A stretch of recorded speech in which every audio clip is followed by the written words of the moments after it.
On 8 out of 10 Cats, new ball, it's Greg Rosetsky.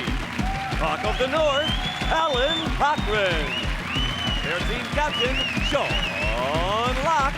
And facing them tonight, daytime dame, Trisha Goddard. Comedy Canuck, Glenn Wall. And their team captain, Jason Manford. Now, welcome your host, Jimmy Carr. Hello, and welcome to 8 out of 10 Cats, a show about opinion polls, surveys and statistics. Did you know, for example, sleeping through the alarm is the #1 reason for being late for work? It's particularly bad if you're a fireman. British people are at least 1 inch taller than they were 20 years ago. That's because 20 years ago, we were all children. And 97% of all dangerous driving offences are committed by men, which means 3% are committed by bloody women drivers. Let's get started.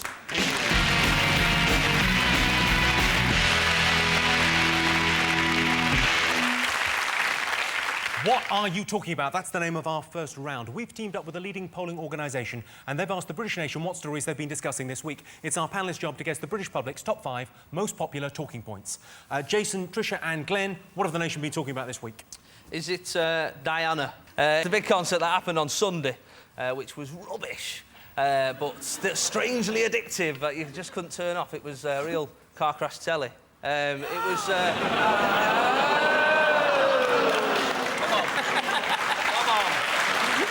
They're making their own jokes now. There's no... That was never meant. My favourite bit was Mark Owen from Take That coming on stage and going, "Happy birthday, Diana!" Going, well, it's not probably one of her happiest, I'll be honest with you. One of those things where Canadians get accused in Britain of being quite bland and boring, and you managed to wrestle the title quite spectacularly by putting on that pile of shit. Was it P. Diddy, whatever he's called now?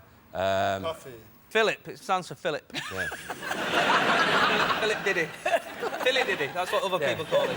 At one point he said, "Make some noise if you miss Diana," right? And everyone cheered. They went, "Yay!" I was thinking, that's not the noise they should make. The noise they should have made was like pining like a dog, like, "Oh, oh, oh, oh." Scratching the back of their chairs, like that. Oh, oh. I missed the entire concert because I went to the pub with 100 Diana lookalikes that haven't worked for 10 years. I just thought they needed cheered up. I gutted those girls. I'll tell you who you look like. Oh, here we go. You look like Shaggy and Scooby-Doo. Yeah. People say I look like a fat Michael Owen. So, at least yours is a bit of a... Yours is a cartoon. I know, yeah, laugh it up. I live with this face. That's right. I like the way Harry gave a shout-out to his troop in Iraq. Sorry I couldn't be there, boys. I wanted to, but been booking ballerinas. I saw the concert and I would have rather gone to Iraq. They should have got Cilla Black and just flew in a big copter at the end and gone, "Harry, you wanted to be there. You can be!" Did you go, Greg? No, I missed it, but I managed to see Macker and Becker look like 2 leather-clad men introducing the acts. I must have missed that bit while I was being sick in the garden. He had a leather cap on, didn't he? Boris Yeah, Becker. a leather cap. Nice little leather cap. And a Batman belt. Because he's in Fathers for Justice, but he's not that committed. Exactly. No, I'd like to see the kid again, but, you know, I did just fuck a waitress in a... It wasn't his, come on. He denied it in the beginning. He denied it in the beginning. When it popped out, there was no denying it. He didn't even have a DNA test. He just saw it with ginger hair and went, "All right, fair enough." Was you invited, Trisha? No. Jeremy Kyle was there. That's what I'm saying. I think he might have got your invite. I saw Jeremy Kyle in a pub. Yeah, you always watch, don't you? I think he's brilliant. Some of my family are on it. And I saw him. He was in a pub in Manchester, and he was just sat by himself. But his phone went, and he picked it up, and he went, "Hello, what? Fuck off! Fuck off! Fuck off! Leave that fucking orange juice! Fuck off!" Like, he was the most rudest person I've ever met in my life. So I punched him in the face. Right,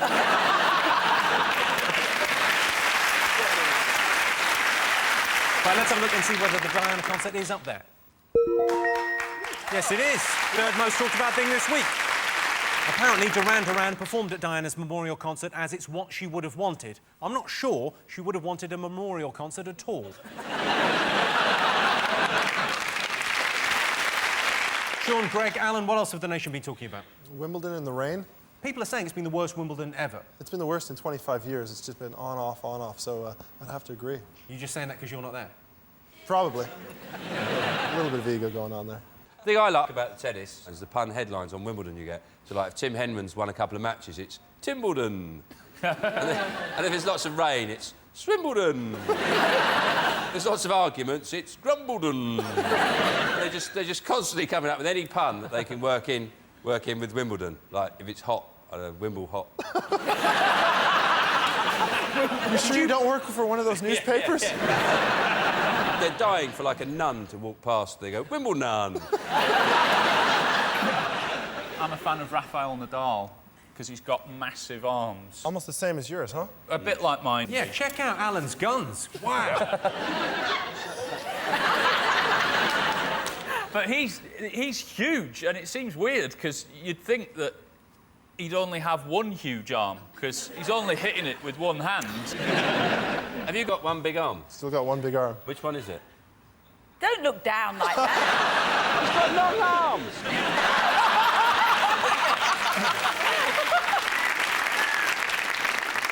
And do you have to do certain things? Do you have to go, right, I mustn't use that arm for this bit because it's too strong? Like if you were going to stroke a cat or something with your big arm and you go, oh, crushed it! I should have used my weaker stroking arm.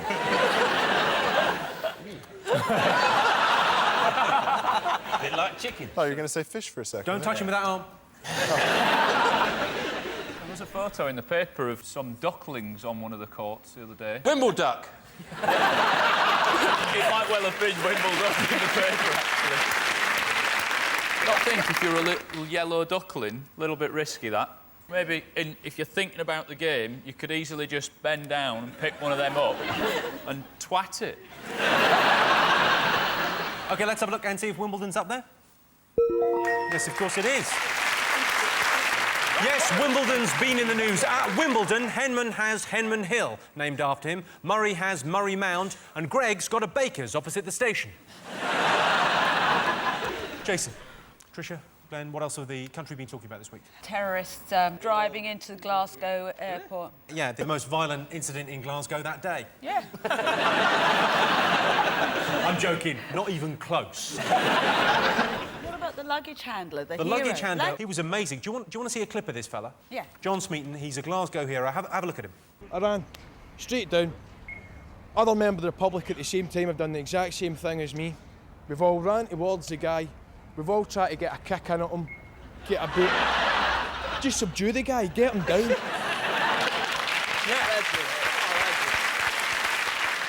He kicked him twice, thrown him as hard as he could against a wall, yeah, and then punched him about 5 times before he realised it wasn't a suitcase. He's like a Scottish Jack Bauer, that fellow, isn't he? That'd be That's what they're I think they saying, should isn't do it? the next 24. series of 24 in Scotland. That'd be brilliant. Just beep, beep, beep. The following takes place between 8 and 9.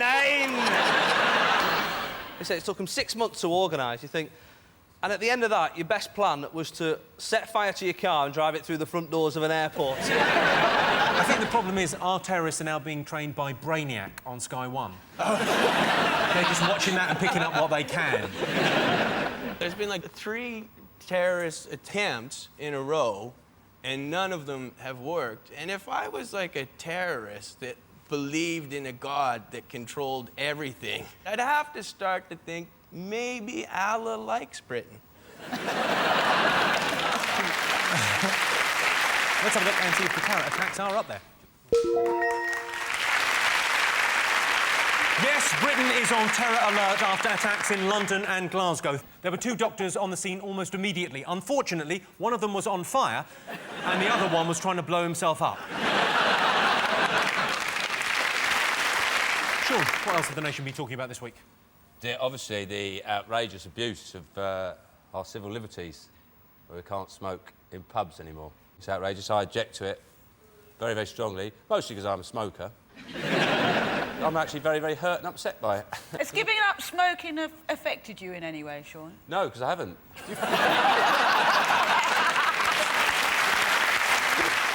You don't smoke, do you, Greg? No, I don't. No. Henman does, though, doesn't he? There's a rumour going around. I've heard that Henman Really? smokes, but I think he doesn't. He's just doing it in a really desperate bid to be slightly interesting. I reckon he hates it. He's like, oh, it's I'll tell you horrible. what, whether he smokes or not, there's no way he smokes like that. I don't object to the idea of the ban. What I object to is the fines. They can ban it, but don't fine us as well. That's outrageous. Why? Just trust me. I might have the odd one. You're not going to fine me as well. What I object to is also certain groups have dispensations, don't they? Like you can smoke Care in prison. homes. Yeah, and also magicians, don't they? Because they can go. I don't smoke, but I don't drink either, so I don't spend a lot of time in pubs. What do you do? I visit whores.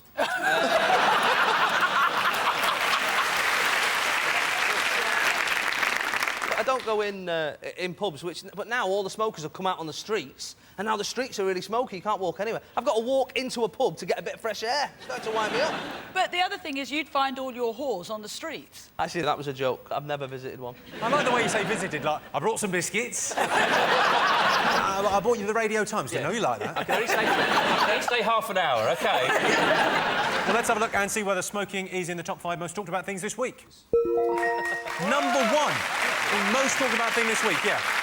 Britain's smoking ban came into force last weekend. There's a new patch for smokers. It's a bit of pavement outside the pub. OK, fingers on buzzers. One more thing to get. What else of the nation are we talking about? The BBC correspondent, Alan Johnson, who has had a shave. He's been released. He was kidnapped and he's been let out. They let him go. He said that he was in a dark hole, that the food made him ill and that they were rude. It just sounds like he was in Butlins for 2 weeks. I read the report and it said that they gave him Palestinian food for the first week, and then after that they gave him cheese and eggs. You have to respect him, though, because, you know, he's in a foreign country, he complained about the food. Most British people wouldn't even complain in a restaurant, let alone when someone's got a Kalashnikov. He's got a lot of front, hasn't he? When you're chained to a radiator to go, this is... Bit too much basil. Let's have a look and see if Alan Johnston is up there. Yes, this is the story that BBC correspondent Alan Johnston has been freed. Alan Johnston was a little bit disappointed on being released that he wasn't met by Davina McCall. At the end of that round, I can tell you that Sean's team have 3 points, Jason's team have 2 points. Our next round is called Pick of the Polls. Our teams choose a picture and then they have to answer a question based on a related statistic or survey. Sean, Greg and Alan, what picture do you want to go for? Sure.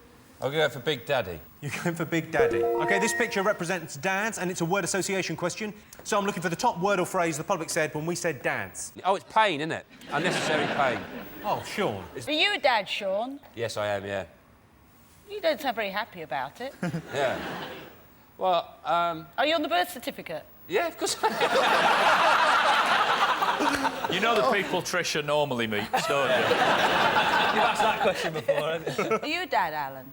No, I'm going to be, though. Just as soon as you meet the right woman. They don't call me Shaggy for nothing.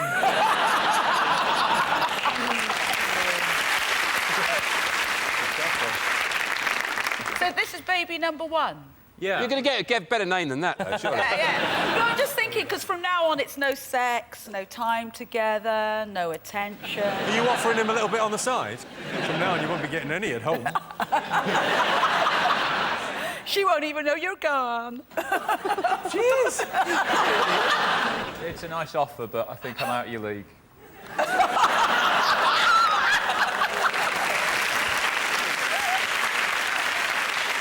Top word or phrase associated with dads. Hard-working or...? Hard-working. You're having a laugh. Almost as happy. Lazy. Lazy is exactly right, yeah. Yes. Yes, the word most associated with dads is lazy. A spokesman for Lazy Dad said, "Oh, in a minute." Jason, your team? What do you want to go for? We're going to go with the dart player. We're going to go for Andy Forden, the dart player. This is a nation's favourite question. What does the British public prefer, darts or Shakespeare? Do you think he's holding that during a game? Yeah, that'd be quite dangerous. Makes darts a lot more exciting. Imagine if it hit one of his arms, he'd just burst.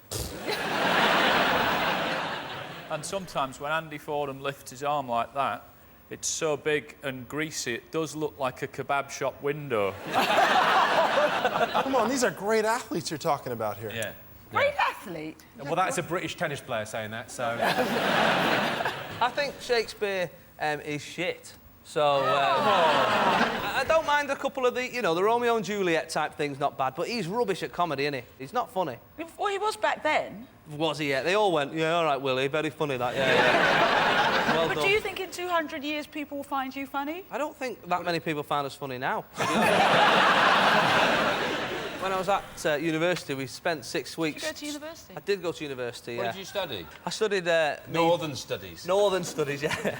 Media and performance, I did. At, Wheel tapping. Salford. Which university was it? It was Salford University. Did it used to be a polytechnic or a garage? It's... I did a bit of drama there, and we studied Shakespeare, and it was hard in that sort of area of Manchester. It's quite rough, you know, and there was a lot of, like, is this a dagger I see before me? Yeah, give me your trainers. You know, it was hard to get through that. I can't imagine you acting there. You can't imagine me what? I can't imagine you acting. Oh, God, I can't believe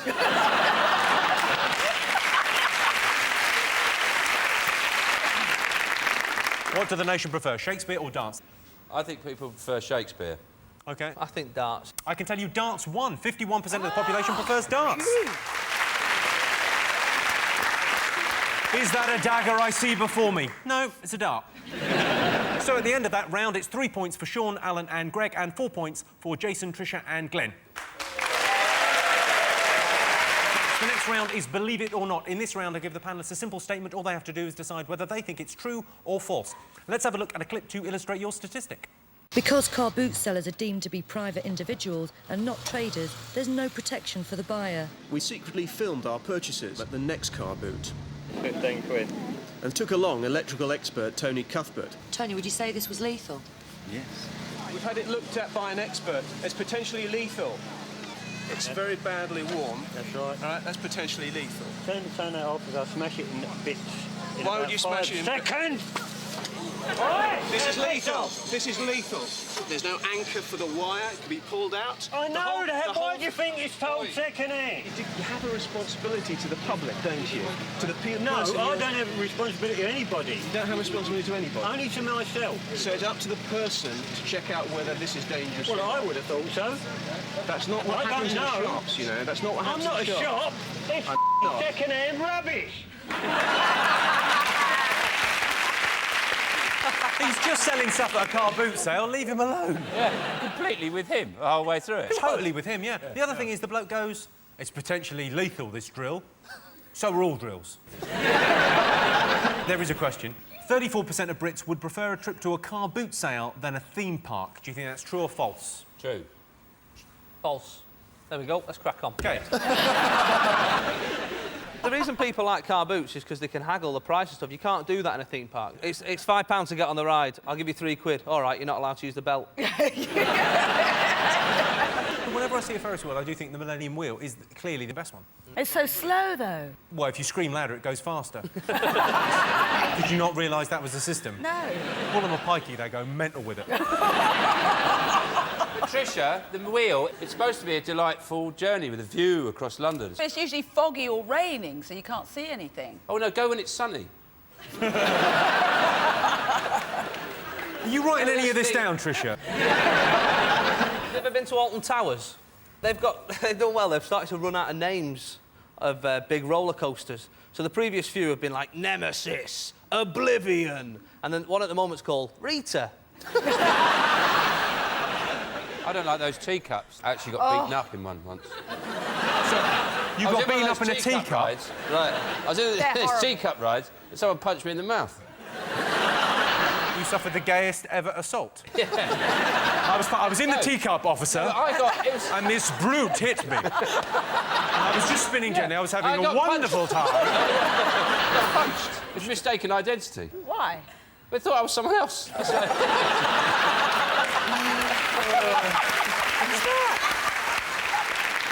OK, So true or false, 34% of Brits would prefer a trip to a car boot sale than a theme park. True or false? Sean? True.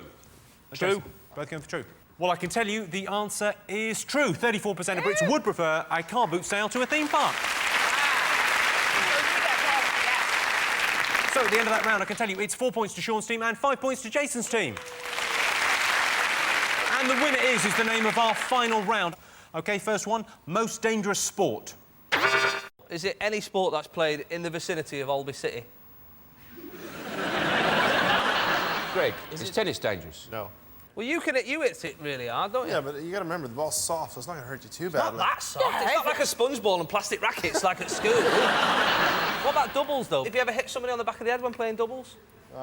Yeah, I did that once. Who was Henman, wasn't it? It was Henman. You hate Henman. Go on. Is it five-a-side archery?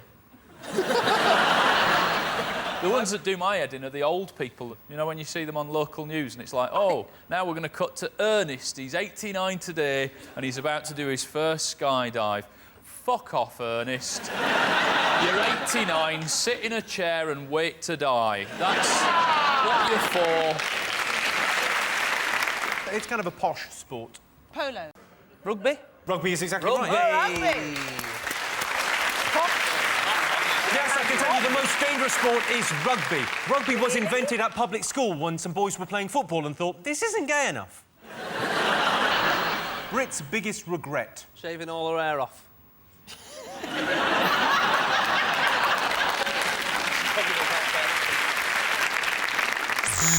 Was it not letting Harry go to Iraq? Winning the football thing. World Cup. World Cup, we did win it. We haven't stopped going on about it. Remember when you were about 15, we won it? Is it the repeal of the Corn Laws? Ooh, 1832. That was stupid. That was crazy. Because they were good, those Corn Laws. What, sorry? 1847, nice call. Was it 1847? Surely it was 32. That was the Reform Act.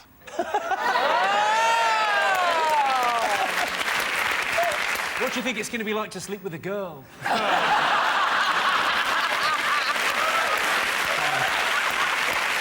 knowledge, though. Brit's biggest regret. Trisha.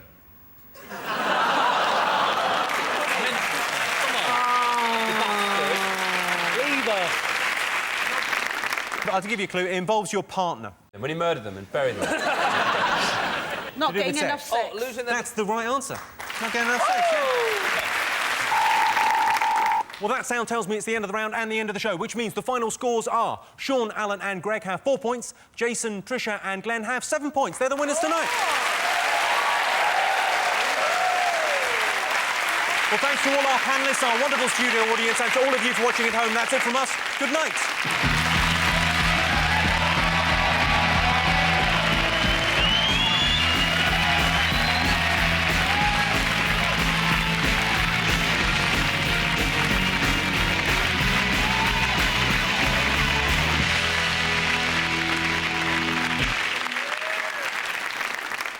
Hello, I'm Jimmy Carr and I've got a new tour. It's called Jimmy Carr Laughs Funny. Now, I think jokes are like magnets. They attract some people. Some people like my comedy and 1 million of you came to see me on my last tour. Thanks very much, by the way.